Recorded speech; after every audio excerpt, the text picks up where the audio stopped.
So இந்த வீடியோவில் நம்ம டயரோட டீட்டெயில்ஸ் தான் பார்க்க போகிறோம், குயிக் அண்ட் ஃபாஸ்ட்டாக. ஸோ ஃபஸ்ட்டு வந்து பார்த்திங்கன்னா நம்ம ஆல்ரெடி இந்த வீடியோ நம்ம ரீல்ஸில் போட்டிருப்போம். ஸோ கடைசி 4 நம்பர் வந்து பார்த்திங்கன்னா இயராக இருக்கும். இப்போ வந்து இது பார்த்திங்கன்னா 2100 போட்டிருக்கு. அப்போ 2022 பண்ணது. ஸோ அது இல்லாமல் ஐஎஸ்ஐ மார்க் போட்டிருப்பாங்க. அதுக்கப்புறம் இது டியூப்லெஸ் டயரா, டியூப் டயரா, பெல்ட் வேரியேஷன் இருக்கான்னு போட்டிருப்பாங்க. அப்புறம் இது வந்து பிரிஸ்டோன் டயரு. பிரிஸ்டோனில் இது என்ன வேரியண்ட்டுன்னு மென்ஷன் பண்ணியிருப்பாங்க. அந்த 145ங்கிறது வந்து டயரோட வித்து, 75ங்கிறது வந்து height and aspect ratio, R வந்து ரிம்மு, 15ங்கிறது வந்து இந்த ரிம்மோட டயாமீட்டரு. ஸோ அடுத்து வந்து டயரில் இருக்கிற வார்னிங் சிம்பிள்ஸு, மேக்ஸிமம் எவ்வளோ ஏர் ப்ரெஷர் வைக்கலாங்கிறது மென்ஷன் பண்ணியிருப்பாங்க. இது வந்து போத் 2 சைட்லையுமே இருக்கும்.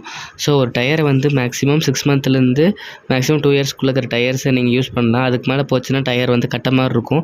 அதனால கூட உங்களுக்கு பிரேக் ஃபெயிலியர், அப்புறம் ஸ்லோப்பில் வந்து இழுத்துட்டு போகிறது, அந்த மாதிரி கம்ப்ளைண்ட் கூட வரும். ஸோ அது மாதிரி பண்ண வேண்டாம். ஸோ இதுதான் டயரோட பேசிக். இதை பற்றி ஃபுல் டெப்த்தான வீடியோ நினச்சின்னு கமெண்ட்டில் மென்ஷன் பண்ணுங்கள், நம்ம போடுவோம். So thank you.